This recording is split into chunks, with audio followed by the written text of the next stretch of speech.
Humanity Lost, the story of the downfall and corruption of your species through amalgamation with artificial intelligence. What does it mean when you become the villains of your own former science fiction story? What would you do if you woke up from cryosleep only to find out that you're the only member of your species that hasn't merged with a murderous artificial intelligence that went full space stalling? What does it mean to lose your humanity? I lost my human. Can you please help me find them? Stay tuned to find out right now. Humanity Lost is the story of a man waking up in the distant future in a space vessel that kinda works, but mostly just a toaster oven.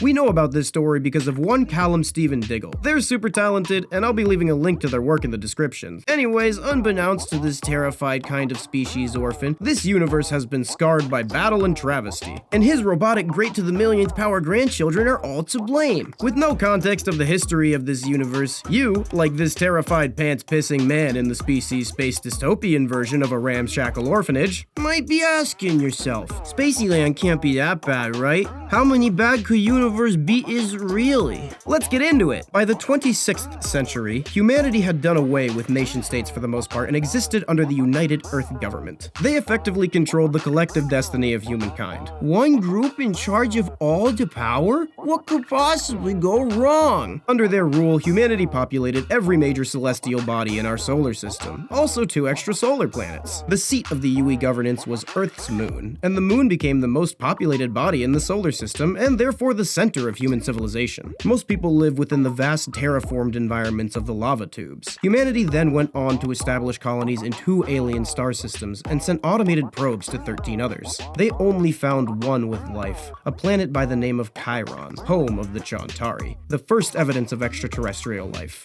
and it was intelligent. Human-Chantari relations were pretty shit, with the Chantari being generally less advanced and intelligent than the humans. Being mean to less advanced beings that can't defend themselves? That doesn't sound like humanity at all. This led to the oppression and subjugation of the Chantari people. There were revolts, terror attacks, and even wars waged against the humans by the various nations of the Chantari. Humans, as they do, meddled with internal politics and pitted Chantari against Chantari, keeping them down under the thumb of the UE. Space Imperialism 101. And here I was, thinking you humans learn nothing from these videos. I don't usually say this, but I'm proud of you guys. This extraterrestrial Heart of Darkness level bullshit attracted the attention of a previously unknown alien alliance known as the Conglomerate. It was composed of various species across the universe, but we'll get to this wacky cast of assorted characters in a minute. The Conglomerate offered humanity an ultimatum because of their spacism. Either they join the alien UN, or the alien UN would strap them to a table and shit down their throat, and not in the fun way. Now, if you were humanity and you had just imposed space imperialism onto the slow kid of the universe, would you A, go to war with a semblance of alien races whom you just discovered and have no idea what they're capable of, or B, congratulations, if you chose A, you're correct! Humanity got popped so hard that they had to fly around the universe picking up their teeth with broken fingers. In their desperation, the humans decided to activate the evil science fiction AI toaster to help them win the war. It worked for a second, and humans weren't farmed by an AI for the purpose of a malevolent singularity. But then, not that happened. They weren't humans anymore, just avatars for their machine god. It began calling itself Elon Musk, the All-Mother, and so her new empire would furthermore be known as Twitter, the Imperium. After putting its fingers back together and popping its teeth back into place with the help of robots, humanity reached down the conglomerate's throat, grabbed the bottom of their stomach lining, and turned them fucking inside out. Every world they took was transformed into a biomechanical factory known as a womb world, spewing out more Imperium troops and ships to continue the Imperium's expansion. For the first time ever, the conglomerate were backed into a corner. They made allies with everyone they could. Refugee aliens whose homes were now womb worlds like the Bow and Virae. Old enemies like the Kalaxans and Gord, and even Meta. This is where the Humanity Lost comic book series begins. With that, let's take a look at the species of the universe that live alongside humans and Chantari. These are the virae. Some people think that a virae is what happens when a mommy white-tailed buck and a daddy long furby and also somehow that worm from Dune love each other very much. But they're actually refugee aliens from a really cold, swampy planet. A pervasive form of fauna can be found all across this region.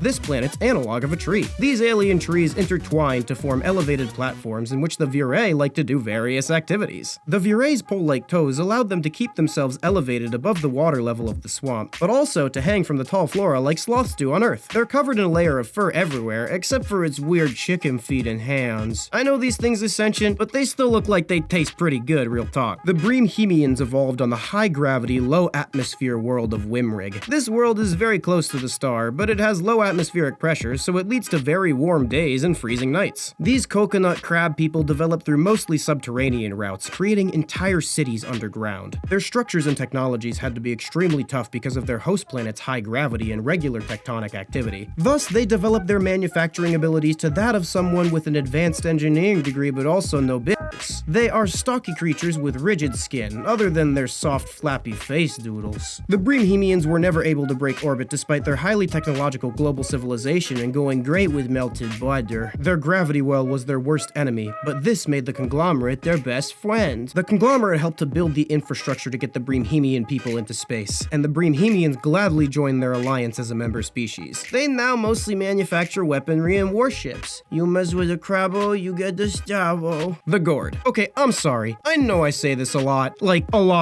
And sometimes it's a reach, but come on! I'm just saying what everyone is thinking. The Gord are not one species, but two. The product of perfect symbiosis between two species resulting in a single sentient hive-like entity. The fleshlight-like central plant-like core of a Gord works as a hive for the smaller drones, which live, breed, and die around the Gord. It provides sustenance and guidance through complicated pings of information, which the drones are perfectly adapted to understand, serve, and reply to. The drones act as the eyes and hands of the Gordian central structure. They ping visual information back to the Gord to provide situational awareness, and also allow the Gord to manipulate objects around them. Through these means, the Gord developed their extremely advanced civilization. Due to the exotic nature of the Gord, their language and culture is practically indecipherable to other species of the galaxy. Understandably, if you tried to make friends with a sus-looking termite hill and then it vomited a bunch of insects to touch, smell, taste, and urinate on your face, you would not interpret this gesture as hello to you too. This makes sharing technology and complex information extremely difficult, and unfortunately led to several wars between the fleshlight ant colony people and the conglomerate. Despite this turbulent past, the Gord are now a powerful ally in the fight against the Imperium. Now I'm gonna give the microphone to Thought Potato, who is totally not tied up in my basement. He's got an awesome channel where he checks out some similar topics to us. I'm really a huge fan of his speculative zoology and evolution sci-fi vids. You should totally check him out, and he's also not in my basement. The Kalaxans are a monolithic, tenacious, and unified race rallied around a common goal: conquest and expansion. You may be wondering why this thing is thick with 13 C's. Stop wondering that. You belong in jail. This elephant Cthulhu-looking man's evolved a muscular and squat physique due to the high gravity on their home planet. Their fat limbs are occupied by keeping their hulking body upright, but they have evolved powerful trunk-like appendages to manipulate their environment and an extremely strong neck to support them. These creatures are intelligent and communicate through vocal articulation and bioluminescence. Even though they are a warmongering species, they have a cultured, artistic part of their society as well. If humans weren't so focused on stapling microchips into their brains and turning every planet into a Lovecraftian uterus, they sound like they could be friends. This species is so good at blowing other people up, it even managed to resist annexation by the conglomerate, remaining a completely autonomous empire. The zaipori are a now extinct species that only exist in the records of exobiology. All we have of them is one corpse-filled ship ruin. This is all theoretical, but like an Earth dinosaur documentary, I'ma pretend like I know exactly what the fuck I'm talking about. The zaipori weren't capable of flapping their wings to fly, instead pumping hot air out of those two incredibly sussy tentacles. I speculate while making a wet fart sound of sorts, to hoist them into the air using the wings as a glider. This thing that looks like a huge duck penis had a baby with a tangled seaweed mass in the center of their torso is a limb that doubled both as a manipulator and as a nutrient hole. Above this appendage are the zaipori's flap-like eyes. From studying the ship's trajectory in flight computers, they discovered where the ship had come from. The conglomerate sent an expedition, but it was revealed that their home world had just become another Imperium fetus factory. The tandrax are the most technologically advanced species in the galaxy. Before the Imperium invasion, they lived in Dyson swarms around the various stars. But now that humanity is dipping things up, the tandrax began turning their Dyson swarms into thrusters, which basically reflect the energy of the star out one small side to create thrust. They literally just fly around on the goddamn sun. The The other oppressed species of the Milky Way began to set up stations and O'Neill cylinders orbiting these nomad stars as they passed through the galaxy, treating them as safe havens from the Imperium. The tandrax are generally apathetic towards the Imperium and do little to combat their expansion. They're basically so advanced that they see every species around them as dumb space animals. Are you gonna go out of your way to murder every squirrel that wanders into your front yard? No. This one's kinda cute. He found pizza crust. At the same time, are you gonna go on a big pain-in-the-ass crusade to get rid of every squirrel predator? Also no. This one's kinda cute.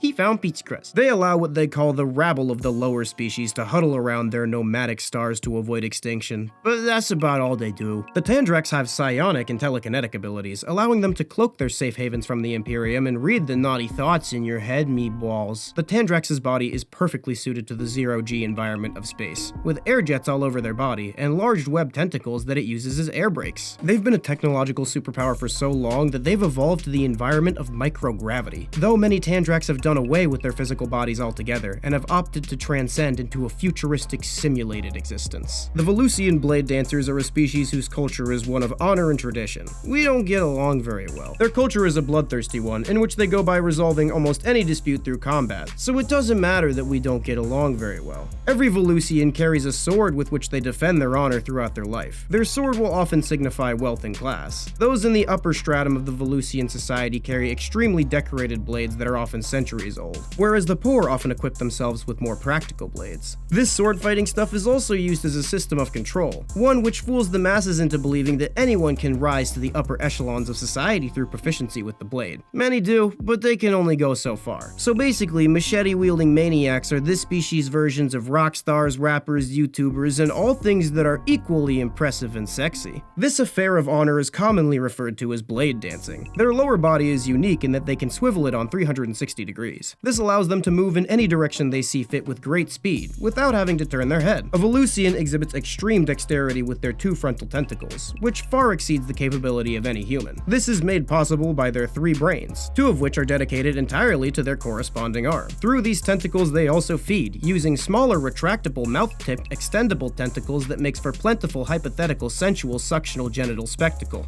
If you enjoyed this video, please support Callum Stephen Diggle's Patreon. He does great work and definitely deserves more recognition because his project is a really unique way of presenting speculative biology and sci-fi. I want to thank him for hitting me up and providing assets for the creation of this video. He was really fun to work with, and I can't wait to see what's coming next for his series. Also, huge thanks to our guest voice actor Thought Potato. They have a really interesting channel. We cover similar topics pretty often, so if you like my stuff, you probably like him, and you should definitely check him out. I also want to thank Hop for providing some awesome drawings of the species in the universe for this video. They do amazing spec bio artwork, and you should go check out all their thingies. You may recognize them from the Teeming Universe series. If you want to see more, make sure to like, comment, subscribe with all notifications enabled. Okay, bye!